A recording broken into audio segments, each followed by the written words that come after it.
Welcome back to Hot Takes and Deep Dives, and this is the Jill Zarin Secrets of a Jewish Mother Advice Hour.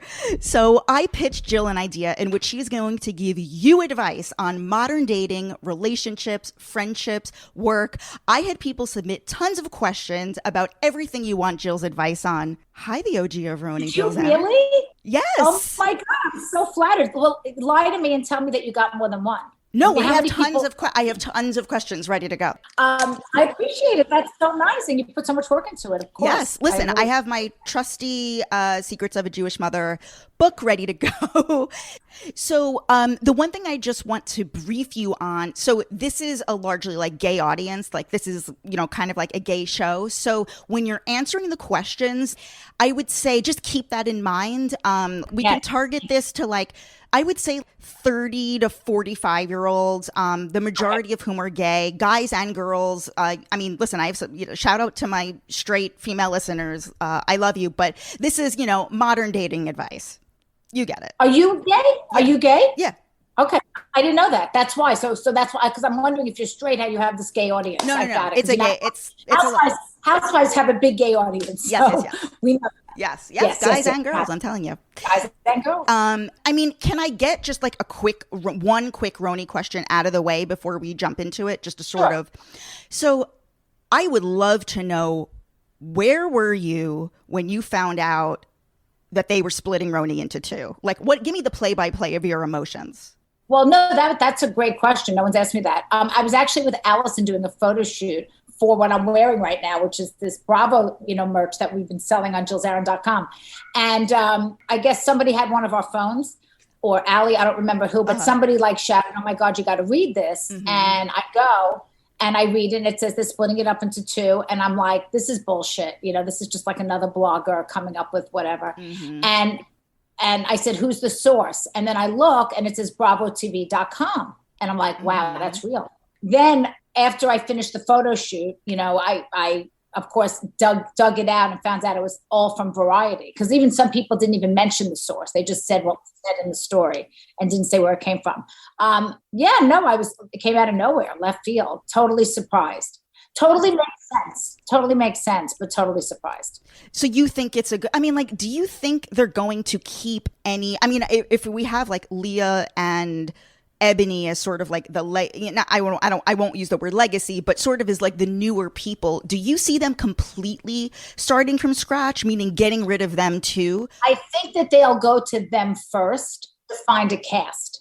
I think I'm sure they've done it already. You know what I mean? I'm sure they've gone through all of Leah's friends and all of Ebony's friends to try to find people who make sense on TV, and they know what they're looking for. So if they don't find them through them, then I would say, no, they won't be on, and they're going to find, I think Andy was very clear. This is my daughter, Allie. Hey, oh, good. I'm glad Allie's here, because she may factor into some of these questions too. So I think that Andy was very clear. In fact, I feel like my interpretation of that story was, if you want to be on The Real Housewives of New York City and you have a group of friends, call me. Because I think that I know for a fact they've been looking since the show ended. So since September, I would say they have been interviewed, I would say hundreds, if not more, people to be on the show, and they haven't found what they're looking for. So he's asking you, maybe you've got a group of friends, he's asking everybody that fits into that.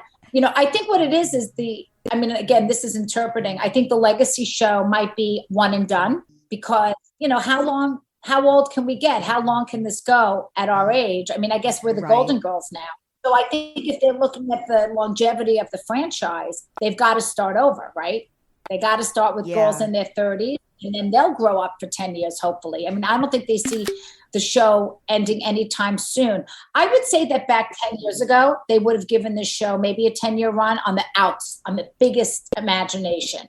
But because of streaming and Peacock, it opens up a whole new life to it. If it was just TV, where you only have 6 hours of new programming a week, I would say Housewives is starting to fade. They'll start dropping city by city and see what happens.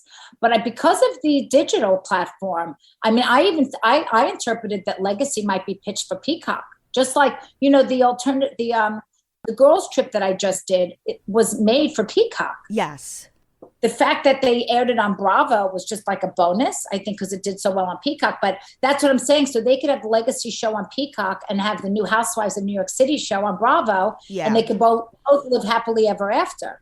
I just think that there's a lot more life and a lot more places to go than there used to be. Did you hear Bethenny actually said something quite interesting? I think she said on her podcast that she was kind of like, of course, let's say, of course she did. but wait, no, but this is interesting because this is relevant to you. She said she was kind of like, this isn't a concept, like the legacy show. She's like, that's not a concept. She said, what's a concept is reuniting the original cast. She goes, I'm interested. I agree. I couldn't agree more. I agree absolutely 100%. I think she's right. I do. And I don't think they're going to be able to do it. I don't think they're going to get Alex. I don't. I think she moved to Australia and has a beautiful life there with her family. The only thing that would bring her back is a lot of money. And I don't know if they would do it. And I still don't know if money would motivate that. You know what I mean? I know money motivated Bethenny to do it. I'm sure money could motivate me to do it. Yes. I just don't know if money would motivate them. There's something else that Bethenny said, which is interesting, is that, she really said that New York City, she would never want to live here now, and how dangerous she felt it was. By the way, I don't agree with her at all. I think that was an isolated incident. I think if you live in a big city with 8 million plus people, you're going to have crazies. And yes, we've been very lucky that we've staved off so many catastrophes that it's a miracle, really. But once in a while they sneak in, and sneak in. The World Trade Center as they stormed in. But you learn from these things and you hopefully do better.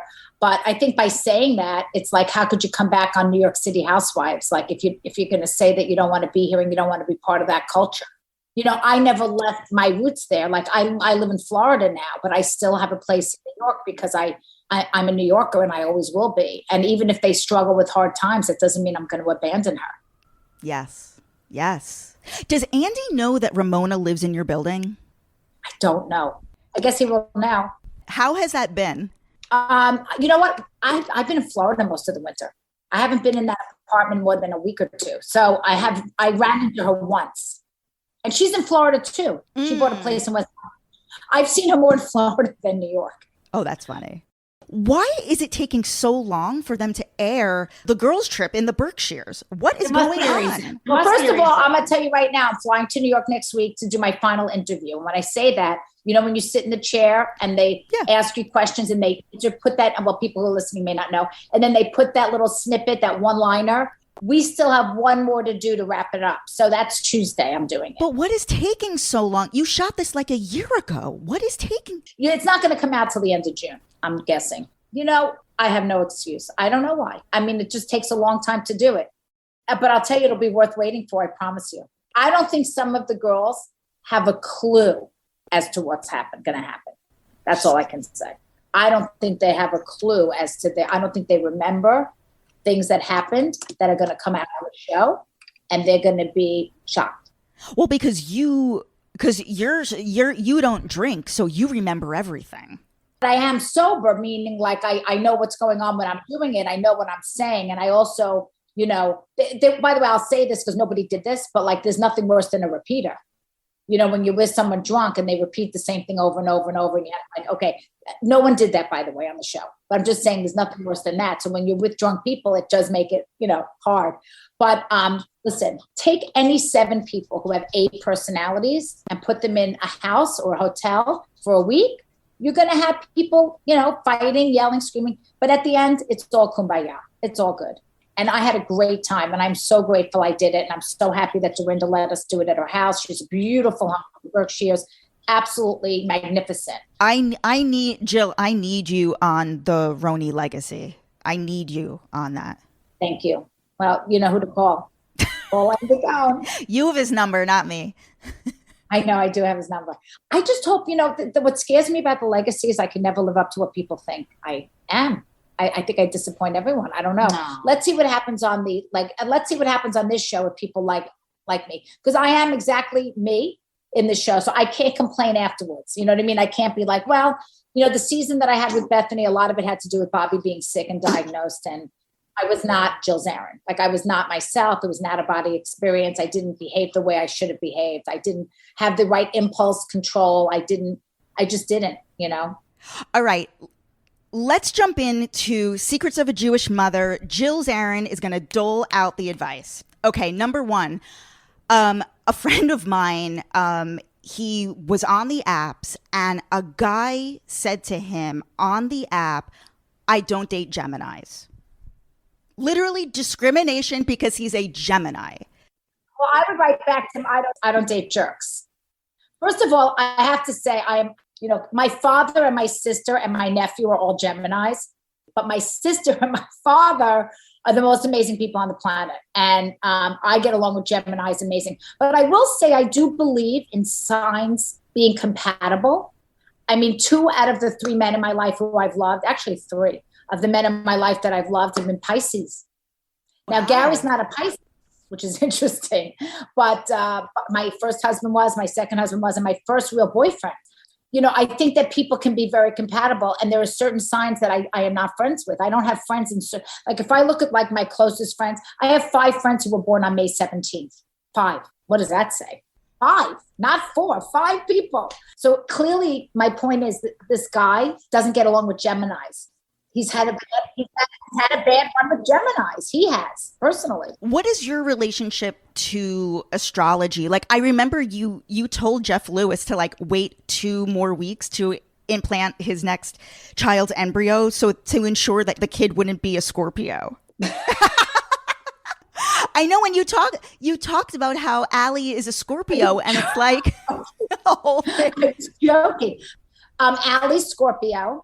And I always kid around with her, that she bites me. So I was really joking around with him because I was doing the dates. And I am a Sagittarius. So I'm after Scorpio. So of course, I don't want to say this sounds ridiculous. I love myself, but I like who I am. And I like Sagittarians. I get along with Sagittarians. I have a lot of friends who are Sagittarians. So I said to him, just wait 2 weeks and you'll have a Sagittarian. But I was kidding. He just wants to have a healthy baby. Next question. Is it a red flag if the person you're dating is still very close with one of their exes? This is extremely common in the gay community. Like, every lesbian's best friend is one of their exes. And I think too, in like with guys as well, like, because the community is smaller, everybody kind of dates each other. Well, I also think that listen, I think that depending on how you meet your significant other or the person you're dating, I think that when you're an adult and you're not in school anymore, your circle gets smaller of options, especially COVID. But, it's your workplace, number one. And then it's where you live, your local grocery store, your local this, your local that. And then I guess the third thing is apps, but geographically, they still have to be close.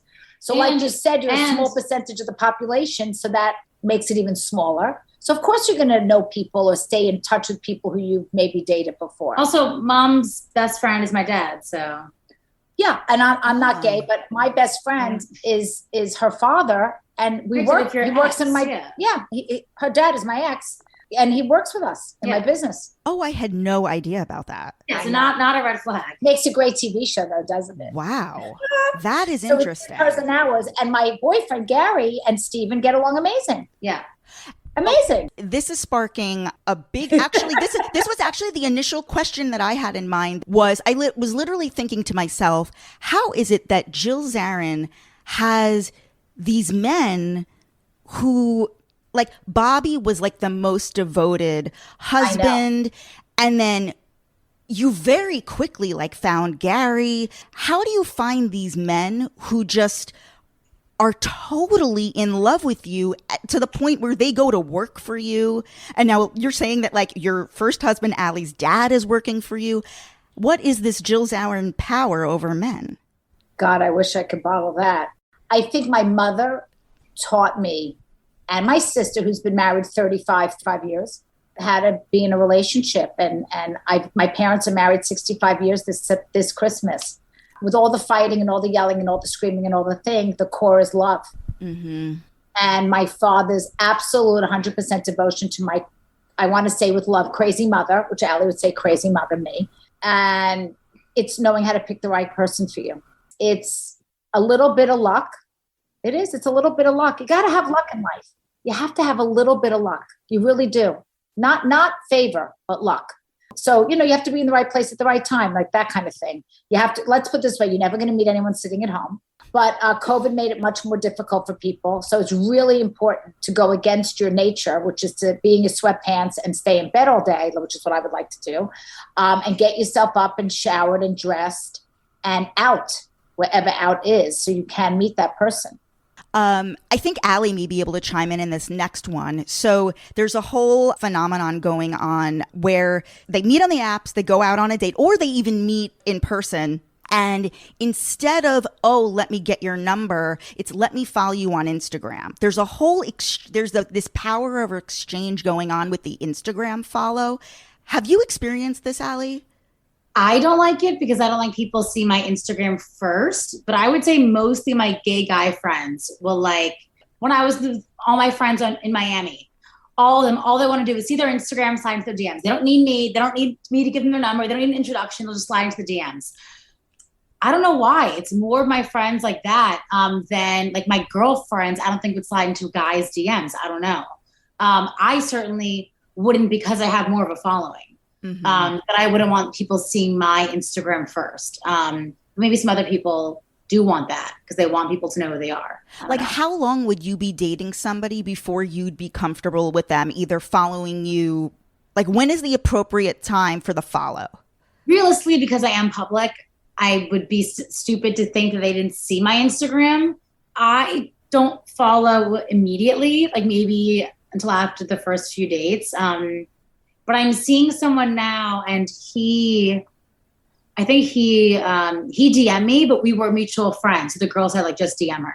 But yeah. But Allison's very slow to post a picture of her with a guy, if ever. Mm-hmm. Yeah. Because she doesn't want to, she's very out as public as she is, because she's my daughter. She would never have chosen this life for herself, I don't think. Well, yeah, because if you post an announcement that you're with someone, you post an announcement when you're breaking up with them. So I'm not going to go down that path and put myself in that position. No, and make she's that not a media thing. whore. Somebody who, I mean, we're all media whores. I don't know, whatever thirsty that word everybody says, which I hate, but it is true, that for whatever reason, it draws us to being public. Allie has never chosen that for herself, although she's now as an adult and an older adult, she's 29, has embraced it because she sees the financial power that it can give us owning a business. Well, I think because of COVID. If it wasn't for COVID, I'd be in a very different path still. But now we definitely do have more opportunities because we have a following, and most companies want to work with us because we have a following. When before I tried to separate my personal from my housewife side. And Allie was always private.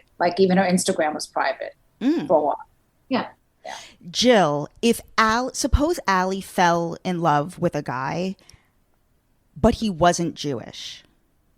How would you feel about that? Not good.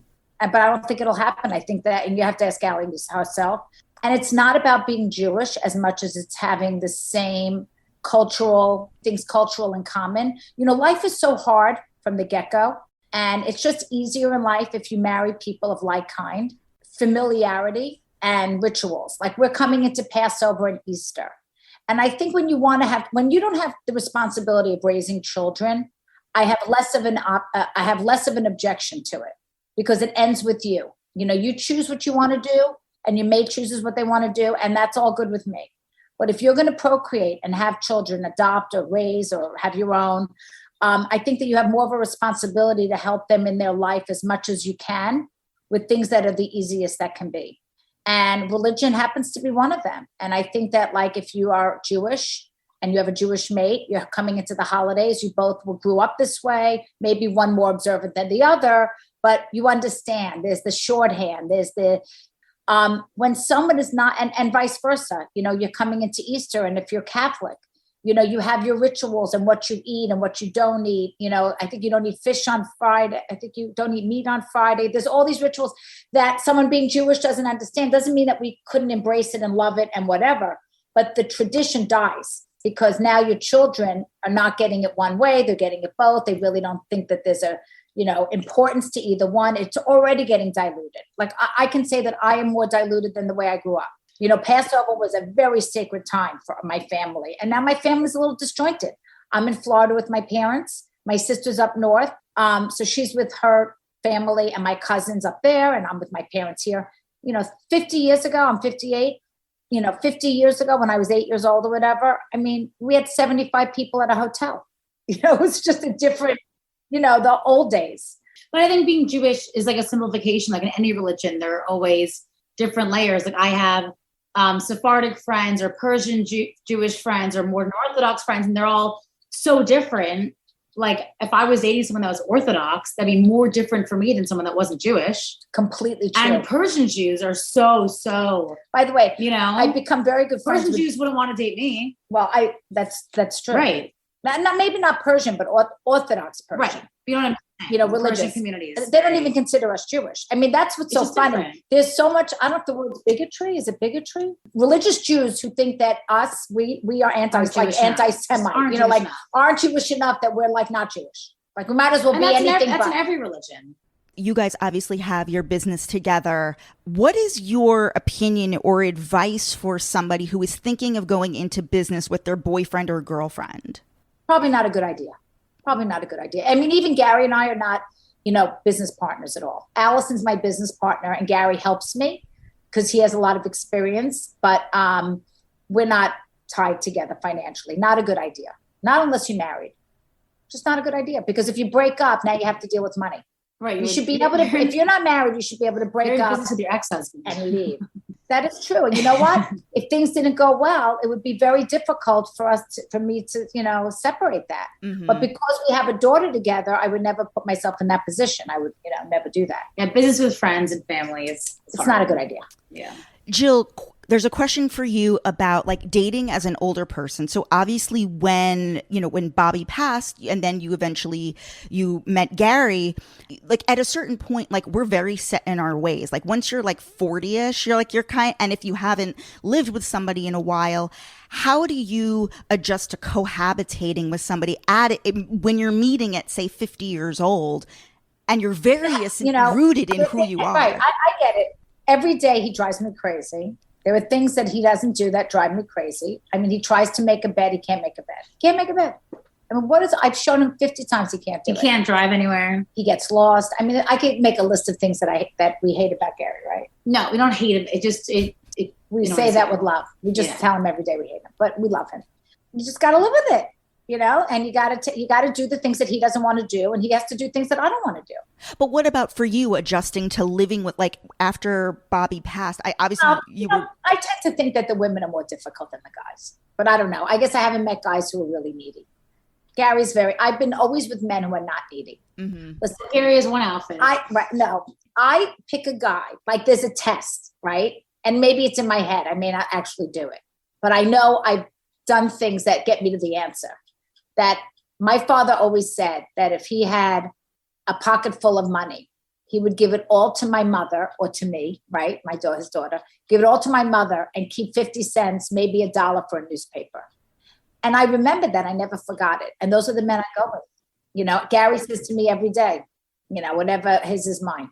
It's like not even an issue. And with Bobby, it was kind of the same thing. I'm always with men who are very, very generous and are not petty and cheap. And I'll tell you something, you can't change a guy who's cheap. And if you see one, run. Because it's not about money. It's not about money. I know very rich people who are very cheap. I would never be with them, ever. So what's that about if it's not about money? I'm talking about people who are multi-millionaires who split a bill, or look at the bill and say, I had this and you had that. She's gone out with guys who are cheap. And I told her, run for the hills. Yeah. Run. And it's not that they didn't have money. It's different. They come from money. They have money. It's not that they can't afford it. They choose not to pay the bill. You got to run. Allie, have you heard this? There comes a point, I think when you're on the apps, like maybe even like 6 months, like 6 months to a year, there comes a point where like you're not really like getting any new people. And I've heard that like maybe you have to like delete the app, and then if you rejoin as a new person, it'll give you, you're sort of seen as like that like fresh blood, new member. Is that true that if you do that? Yeah, because you can delete the app on your phone, but your account is still active. So like if someone is in a relationship and they delete the app, their account is still live, so anyone can see them on it. So you have to literally delete your account, and then if you want to restart it, you have to create a new account, start from scratch, and then you get everyone again. just trashing the app doesn't do anything.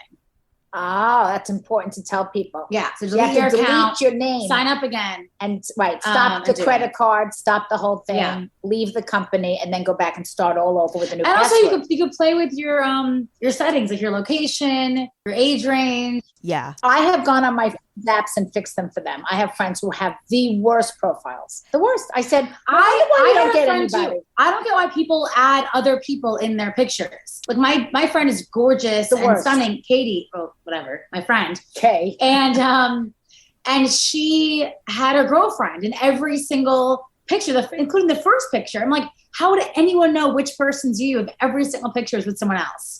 So definitely have at least one picture of you alone, if not the first picture. You should, and right. You have to look at the picture and say to yourself, that says a lot about the person. If they throw up a horrible picture of themselves that's distant, you can barely see them, that means you're going to think something else that you're thinking.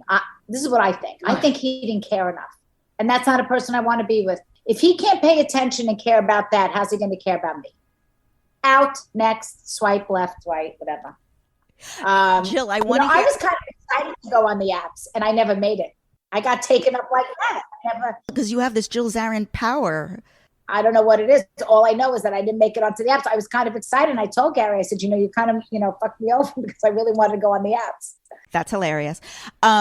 Jill, tell me about the dating app makeovers you have done for friends. No, first of all, you're absolutely right. We made them delete the whole thing and start all over because we heard that. And I literally, rewrote everything, all her interests, much more specific. Nothing to talk about. I'm on a podcast. Oh, come say hi, Gary. Let's bring Gary in. What kind of podcast is it? It's girl in the job? No. I'm just kidding. Oh, no, I know who it is. Heather McDonald. No, it's not. No, close. Yes, Gary. This is what I deal with every day. Okay, is this too much for me already? It might be Just a little get out too of here. The orange is scaring me. Okay, Ken Mears called. He wants you to call him. Okay, Get the fuck out of here. Come on. Jill, what are your strategies for dealing with love bombers? People who that you meet and then immediately the person is just telling you that you're amazing. I feel like I've known you my whole life. Like people are saying that like Teresa and Louis, he's kind of like a love bomber, or kind of like Vicky and Brooks. These are like examples of people But I have friends who have gone through this in real life. All they do is complain about the guys that they're but with. it's not. No, they don't give them enough attention. They're secretive. No, they don't no. tell them where they are. No, but a love bomber is like, there's a practical, like someone that really does what you would want. But a love bomber is more of like stalker? unrealistic plans and goals. Like date one, let's do this for a second Have you date. had Let's that? go to Miami. Yes. That's why it sounds like she's had it. No, but Cool. it's something that's, if it's too fast and it's too unrealistic and doesn't make any sense and it's love bombing. Okay, what? There's a difference I met your between- father, and we got engaged after 8 dates. Got married 3 months later, and it did last. No, but 10 it was years. mutual though. But it was mutual. Love bombing is like just Right. ridiculously obsessed with you. Yes. Plans these crazy plans, whatever. Like let's go on this vacation. Let's go. Well, Let's let's meet put your this way. family. Meet your friends. He's got it. You see, that's where people have to have intuition.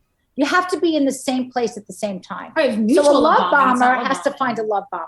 A love bomber wants to get married, wants to have a relationship. He's got to find someone who's as anxious to have a relation, or she has to find someone as anxious. Because if you get someone like an Allie who's more aloof and No, I don't think you're understanding. sitting back. Can you explain love bomber then? With Teresa and Louis, he's writing these like scrolls of like reasons you're the best woman that ever walked the face of the earth. Like these grand gestures, which clearly are for the cameras, but like Exactly. It's hard to say if he would do that without the cameras, right?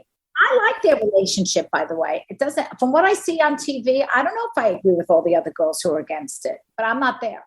She's a grown-up. She's a grown-ass woman with 4 children. And if she makes a mistake, it's her mistake to make. I know you're going to say, obviously get a prenup. Obviously get a prenup. I don't even think she should get married. I'm not a big fan of getting married when you have your own things and he has his own. I don't know if I'll ever get married.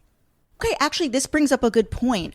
For Jill, people who have had like a very long relationship and maybe it was a marriage and it ended, or just a very long relationship, there is this societal pressure to get into another relationship. Yes. What is your you're advice right. for people who are like, you know, I've really been through it and I've tried dating again, but I'm actually happier single, being independent? Who just said that? You know who just said that? Fran Drescher.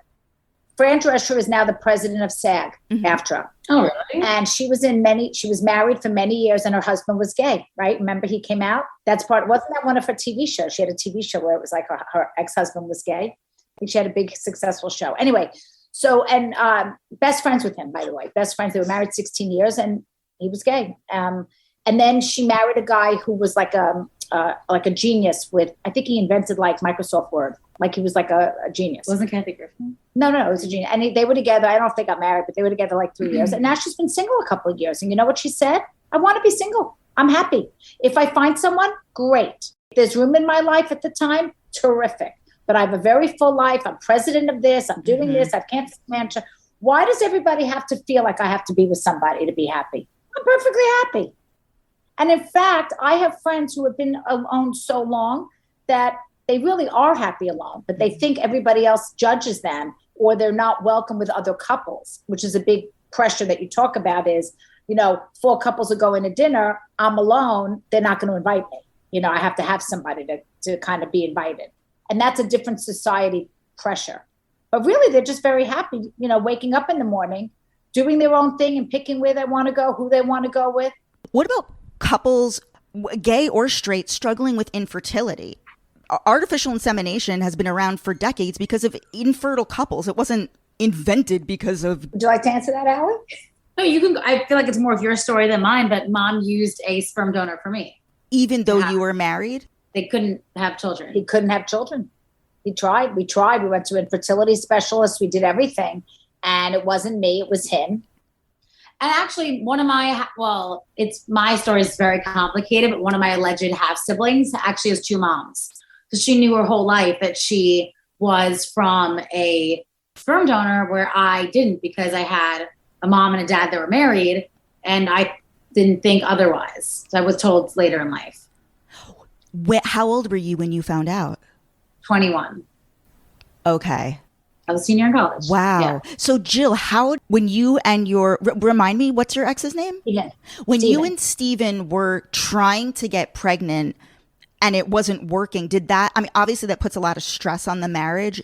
How did you arrive at, let's use a sperm donor versus adopting or some other, like, how did you arrive at that? I knew that I could get pregnant. So I wanted to be pregnant. I mean, there was no reason to adopt. I want to have a baby. And Stephen was willing to go with a sperm donor. The other option was divorce. And we didn't want to get divorced. We were very happily married, you know, because I wanted to have children. And he even said to me, we should get divorced so you can have kids. I feel so bad. And I felt so bad because he couldn't have kids. So, you know, at the time we just went to a sperm bank and we thought we found someone who looked like him and had the education he had and all these other things. Little did we know that they actually didn't give me that sperm, because that's what they told me they gave me. Well, she came out with blue eyes, and we always wondered, how could she have blue eyes if this sperm donor has brown? And wait, you thought you were getting sperm A from one man and they mixed it up? Yeah. And I got Allie. And we didn't know that until 2 years ago. 23andMe. That is insane. That is insane. 23andMe. We could be in a 23andMe commercial. Whoa. I don't know if it's I guess it could be seen as a good thing. I guess, Jill, what led you to tell Allie? I was blackmailed. By who? It's a long story. It's basically someone wanted me to find out. And so I threatened to tell her. Yeah. Wow. So and Allie, how did you, what was your reaction finding this out that Stephen is not your biological father? Well, it was a bit different because at that point, my parents had been divorced for like 20 years. So it wasn't like, I don't know. And I had a great relationship with my stepdad. My mom is still my mom. My dad's still my dad. And Bobby was like her and father. I had Bobby. Now I have Gary. So she's always had a lot of love. And that's, you know, there's a lot of people. I mean, there are people out there who have, you know, biological families who are horrible parents. But there's always a joke. Sperm doesn't make a parent. It doesn't. And there's, you know, another discussion. Well, my mom's sister, Aunt Lisa, she believes very strongly that the sperm donor or the child should eventually know who the sperm donor is, that it's a right, that you should know who your parents are. I agree. But for me, nothing ever, I don't think I would know, I would care either way if I knew or I didn't know who it was. All I know is that there is someone, but not who it is. I don't need to meet them. I don't know. Because you weren't adopted. I think it's different. I think people who are adopted have more of a need to find their biological family. You already knew my family. Right, it's just biological. You know, so she did have her bio because she came out of my body. That's more important than the guy. You know, I hate to say it. I think the children are more connected to the mother because they came out of their body. There are some people that do egg, like their egg, right, and someone's sperm in a different womb. But it's all about love. Wow. That is a wild. You should write a book. Or maybe you are. I don't know. Okay. Moving on. But that's like fascinating. Okay. Here's a great one. Speaking of New York City, I mean, the biggest joke in the world is how most relationships in New York City are born out of trying to save money on leases. Like everyone just moves in because people move in after a few months in New York City because one of their leases is up and they don't want to be paying double rent. That's not good. But, you know, sometimes it's practical. I hate to say this is the New York City way. It's New York City. I mean, I don't know what to say. If it makes sense, but what happens when you break up, you know, and then you have really the horror stories of squatters. So you better be careful who you let in. They won't leave. No. It's true. Well, if you're dating somebody, hopefully they're not a squatter. Legally, you can't get them out. No, but what if you break up and you say, get out? And he says, I don't want to get out. Or she says, I don't want to get out. I like it here. You have a nice apartment. You can't get rid of them. Good luck. I want to talk about open relationships. These days on the apps, it is so much more common than you would think. Everything says ENM, which stands for ethical non-monogamy. Basically, this person is in an open relationship. They're either married or they have a boyfriend or a girlfriend. And this is happening whether you are gay or straight. There's a growing trend toward open relationships. I'm old school. You know, I'm more scared of diseases. You know, I don't want to get herpes. Forget about AIDS. I don't want to get herpes. And I have friends who have it, and it is not pretty. I get it. I have a lot of friends that are in open relationships, but I think that really just means that you love that person, but you don't love them enough to only be with them. Like you might love them as a person and whatever, but there's something that they're not giving you. Maybe they're not there all the time. Maybe, you know, work-wise, mentally, or physically they're not there all the time. Or there's something that they just don't fulfill 100% that you just want another person. And it could just be for a little bit, you know. I'm too jealous. Mm-hmm. You know what, though? If you're okay with it and I'm okay with it, what's wrong with it? What's your take on, I mean, Will and Jada are famously in an open marriage. I mean, I think that's kind of proof that it's a little bit born out of some dysfunction and toxic stuff going on. Like, what did you think of that whole display? And it keeps unraveling like each day. I think my mind keeps changing, to be honest. Every time I think about it, I have a different opinion. Well, I just remembered his face of after he hit him. And he walked back. He was like, look at me. He strutted, right? Remember that strut? He was so proud. I felt it was an out-of-body experience for him. And I do think this is a manifestation of the toxicity of their relationship. Like you can go back and watch like all these red Scientologists. I think so. And yet nobody talks about that, do they? I think they are, but like don't quote me on it. And don't quote me on it. I'm just saying that, not that has anything to do with it, but it might.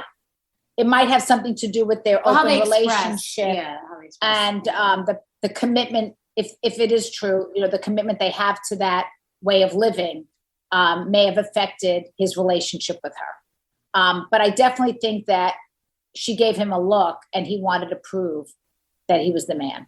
Yeah. Like they should have grabbed his ass they should have grabbed him out of his seat. The police, if this had happened anywhere else, let's say there were no cameras there. Let's say this happened at Carnegie Hall. The police would have been called and they would have grabbed him out of his seat and put him under arrest. And that's what was wrong. Because people sometimes either don't know the right thing to do. I think they were also struck that this happened, that there's no rule book. It's like, where's the book? But, you know, where was the grown-up that night? Where was the security? I can tell you something. My sister, I'm not the grown up, by the way, ever in the room. I'm not. My sister is that. My sister's a judge, and she always knows right from wrong. She knows right from wrong. If she had been there, she would have grabbed him and pulled him out of it. You know what I mean? Like, where was the grown up? Everybody was looking around for someone to make a decision. They let him get the award and kept him on stage. And Chris Rock is Chris fucking Rock. Yeah. Like, if anything, he should have been like, arrest that guy. He just punched me. Get him out of here. Even he wasn't the grown up because he was the injured party. Jill, you need to go on YouTube and watch the episode of Red Table Talk where it's Will and Jada, and she is forcing him she's forcing him to engage in this public, like, sort of tell-all of their relationship. It is crazy. Was it? This was like a couple years ago. Okay, so have they gone on the Red Table Talk yet about this? I don't know. See, that's very interesting. Probably not. I would have known if they did. Or she's using it for her own. Yeah. Oh, maybe it was Heather McDonald said that she thinks Jada has been jealous of Will's career this whole time. That when they started out, they were even though he was the star of Fresh Prince, but they met because she was a guest star on that show. And she's been jealous that she never made it to like a leading lady role. Who knows? Hey, just popping in real quick to remind you to follow me on Instagram at JessXNYC to watch video highlights of all of my past interviews. They're all right there. And I have fuller length videos over on YouTube. Dipsea is the first ever app to feature sexy stories, sleep scenes, and wellness sessions. Dipsea is designed to spark your imagination and turn off your stress brain. Research shows that 90% of women use their imaginations to get turned on. Every Dipsea audio story is an immersive fantasy written and produced by their in-house story studio by women for women. They bring scenarios to life with immersive soundscapes and characters no matter who you're into or what turns you on. For listeners of Hot Takes and Deep Dives, Dipsea is offering an extended 30-day free trial when you go to dipseastories.com/deep dives. That's 30 days of full access for free when you go to dipseastories.com/deep dives. Again, dipseastories.com/deep dives. This is out of relationship talk. What is your advice for guys and girls, but I guess more so girls, who are beginning to do like filler and Botox? Like, how far is too far? Allie wanted to go for a consult. She's 29. And what did Dr. Wexler say? She said if I wanted to start, I could. She's not going to stop me, but I don't need it yet. You want to go to a doctor who tells you the truth. That's number one. Any doctor who's putting filler into a 29-year-old head, you don't want to be going to. Unless you had migraine. Right. Listen, I think everybody should look as good as they want to look. I do. Listen, I've been talking about doing my face. I don't really need it, but I could do my eyes a little bit. But who wants the pain and suffering? So I'm putting it off as long as I can. I think that there are people who are absolutely addicted to it that are on those television shows on Botched. And I love when Dr. Dubrow and the other ones say, not here. You've got 400,000 cc's in your boobs. I'm not putting another one in. In fact, you should take them out. There are freaks out there who just do too much because something in their childhood, something happened to them that makes them feel insecure. And it's body dysmorphia. They look in the mirror and they think they're ugly. It's like a first season Housewives shows up pretty much looking like themselves. By the time they're on season 3, they come back looking like an alien. What is that? That's when they look at themselves on TV. They see, and sometimes it is true, you look different on TV. I remember I was 7 pounds thinner than I am now when I was on first season of Housewives. And yet when people would meet me back then, they'd say to me, oh my God, you're so much thinner in person.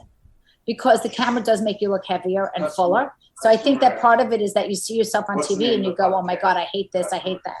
I mean, like Brandi Glanville, like looks like a different person. Like so many, they overdo the filler. I can tell you, Lisa Rinna is a beautiful girl in person. Beautiful. I know, and she knows her lips come out bigger on TV. I don't know why, but they don't look like that in person. So I have to tell you, to defend them, which I normally don't do, right? To defend everybody. But I have to say against a lot of times people look different on TV than they do in person. For whatever reason, and makeup is such a huge difference. I mean, I'm watching Shannon on Housewives of Orange County, and she looks amazing in this one outfit. Are you watching Orange County? She's wearing this black top with like a mesh thing, and she looks drop dead gorgeous. And then there's some outfits, they're okay. Mm-hmm. I can tell you, I remember exactly the outfits I wore in some of those interviews that I want to like shoot myself and say, how could I wear that top? My arms are so fat, I should cut them off.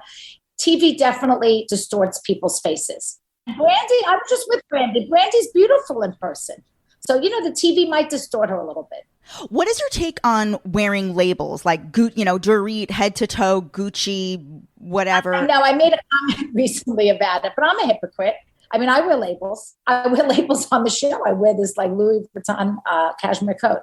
But I mean, I just think when everybody's wearing the same thing all the time, it's too much. I buy it. So I'm a hypocrite. I'm going to say it right now. I'm the biggest hypocrite. I own all these brands. I do. But the brands really want you to wear it head to toe, brand. I remember there were years where, no label was the thing. Louis Vuitton, you have a little thing, and I remember Allie used to yell at me, I hate those logos all over my clothes. I hate that, and now it's the trend, right? To have it head to toe. It's a trend. It goes away. It comes back. But I will say Dorit is magnificent with her clothes. Absolutely drop dead. I wish I had the body and the style that she has. And a lot of those girls, I think that they're I think they look the best of all the cities. Miami too. Miami looks great too. When it comes to like interior design, because I know you have like your own rug line and you're coming out with all these different product lines. When is something like a splash of personality versus you walk into a house and go, oh, that's tacky? Well, I would never go into someone's house and say it's tacky. No, mentally you're thinking it. Right, I'd say it to myself. Yes.